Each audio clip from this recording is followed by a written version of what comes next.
So I asked Ulugbek to focus his presentation on, I think, a very big part of the work that you've been doing in Uzbekistan under the Readiness Program, which is the investment and financial flows.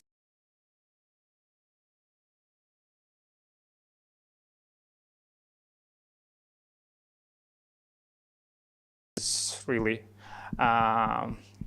effects on Uzbekistan, on its economy, and probably it's the same for almost all countries right now. We can observe it, the climate change impact in all countries. So in Uzbekistan, we observe that there is a significant rise of air temperatures throughout Uzbekistan. You can observe heat waves, frosts, increase of the days with frosts and hot, dry periods. So all of this leads that the government needs to pay more attention to climate change, because so far the government doesn't really focus on climate change issues, because it was more focused on economic development, on other issues. And climate change was, I would say, on the bottom line of the development of Uzbekistan. So, but the good thing that Uzbekistan in April 2017 signed the Paris Agreement, and just 2 weeks ago ratified this Paris Agreement. And by this, Uzbekistan identified that it took a responsibility to decrease the emissions of greenhouse gases per unit of GDP by 10% by 2030, which puts some liabilities, and the government now realizes that they need to put more efforts to achieve this goal. And that's why there was a government decree on decreasing energy consumption for approximately 2 times as a result of introduction of new technologies, energy-saving technologies, and introducing renewable energy generation sources as well. So, and also implementation of measures that aim to improvement of energy efficiency in various sectors of the economy.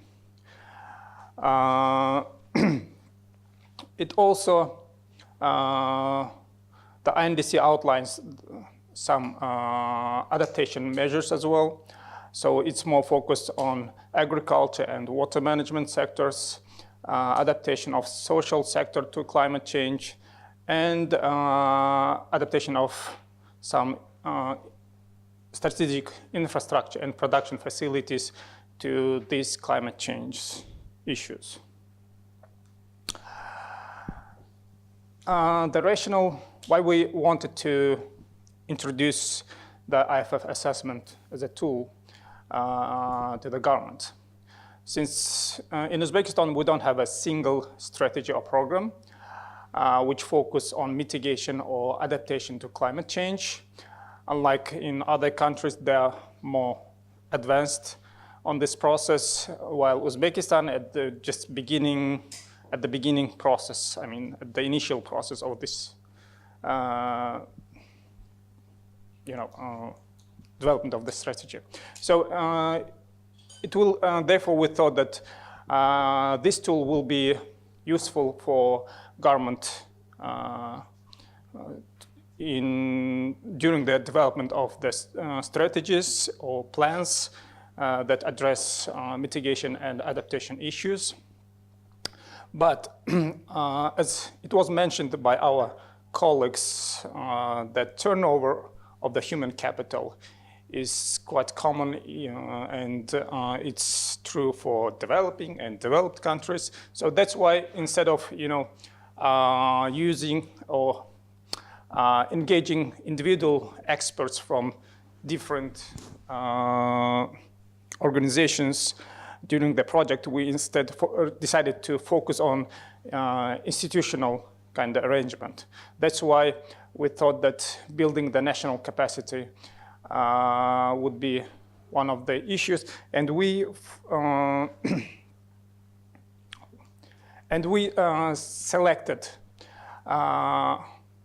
one of the national think tank organizations, which is Center for Economic Research, to build their capacity, and so they could conduct this assessment and present these results to the government.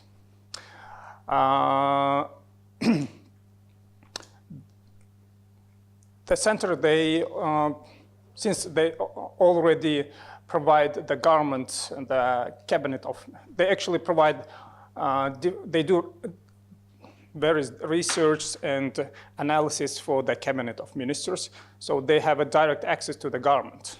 So that's why we use their experts. We also engaged other experts from the Ministry of Economy, Ministry of Housing and Communal Services, Ministry of Agriculture, and other research institutes that formed the IFF assessment team. So during the interministerial dialogue, where we presented this IFF methodology, three sectors of economy they were identified and selected as a priority sectors for this assessment. It's energy sector, agriculture, and social sectors. The energy sector was selected because the energy sector actually produces almost 80% of greenhouse gases from the total emission of the country. And it's also vulnerable to the climate change, and also it's not, I would say, they use mostly coal and natural gas for producing the electricity. And 90% of the energy is produced from the natural gas.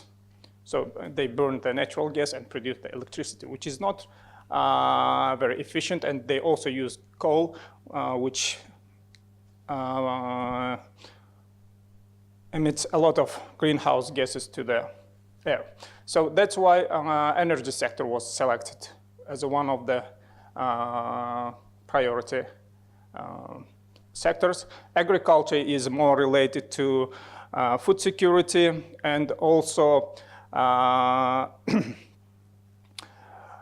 more than 50% of the population is engaged in agricultural sector, and they live in rural areas, and more than 30% of the population is engaged in agricultural sector. So, and the social sector was also selected with the focus on clean drinking water supply, because most of the water, especially surface water, comes from the neighboring countries. 80% comes from the neighboring countries, and only, despite that, 70% of the population is covered, and they receive drinking water they covered. Out of them, 60% only receive the water in a constant basis. Mostly they have 2 to 3 hours in a day access to the water. So in general, they don't, even the system exists, but the water supplies is not well developed yet. So the national team was trained by the international expert, Susan Olbrich, who came to Uzbekistan, and she provided trainings to the national team, and this team launched the assessment in May 2017. So the general approach was to develop a methodology together with the international expert identify the boundaries for the research, for the assessment, and start collection of the information. But we have to understand that in Uzbekistan there is a problem with accessing the data. So there were some gaps. There were some difficulties in getting some data, but I think that the experts, they were able to successfully complete their tasks. So then they developed, based on the data collected, they did review of the existing national policies, legislation, strategies, national programs, and then they also assessed existing and implemented national projects and programs, including the projects implemented by the international organizations. And then they developed baseline scenarios and also mitigation and adaptation scenarios. And based on these scenarios, they also prepared analysis for the assessment of their work. They also calculated the cost of each measures they offer within these new scenarios and sources of these fundings. And also they developed political implications. They were identified some uncertainties and methodological limitations. So, and the final, at the end, they elaborated the report which addresses financial and investment flows that require for adaptation and mitigation measures. So the key outcomes. We have to understand that we didn't try to produce an assessment with a clear kind of exact calculations that will match the government needs. The focus more was on teaching or providing the tool to the government that could be used for in the future during the development of national adaptation plan, which is the government is going to develop hopefully with the assistance of the GCF. Also, it will be used to identify the required sources for the measures that will address mitigation adaptation issues in Uzbekistan. So the findings of the assessment also can be used during the development of project proposals for GCF, because especially when it comes to adaptation issues in the agricultural sector or energy efficient projects. And we think that the national institution capacity was built to conduct such assessment, and the government received additional one tool so they can use in the future during the development of the national programs and strategies. But as I mentioned before, there was a lack of data, and there is an absence of that unified national development strategies or programs that address adaptation and mitigation issues, which limited the scope of the assessment.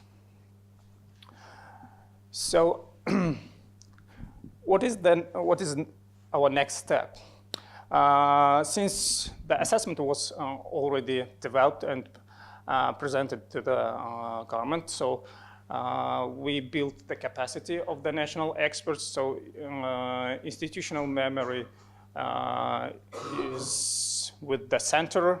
They can, in the future, provide such assessment, conduct such assessments for the government, because they already do such of things for the government. But we also thought that it's not sufficient. So right now we're discussing with the center on developing the methodology on regional development strategy, which will take into account climate change aspects. Because so far the regional development strategies, they are developed by the regions without using the single methodology or approach. So this methodology will help them to have a unique methodology for development of the region, which also takes into account the climate change aspects. And in addition to that, we also would like them to develop a sample strategy based on the Karakalpakstan region, so they can develop a strategy for this region and have this sample shared with the government, and present both documents to the government for their review and hopefully for the adoption as a guiding tool in the future. This is all. I tried to be quick.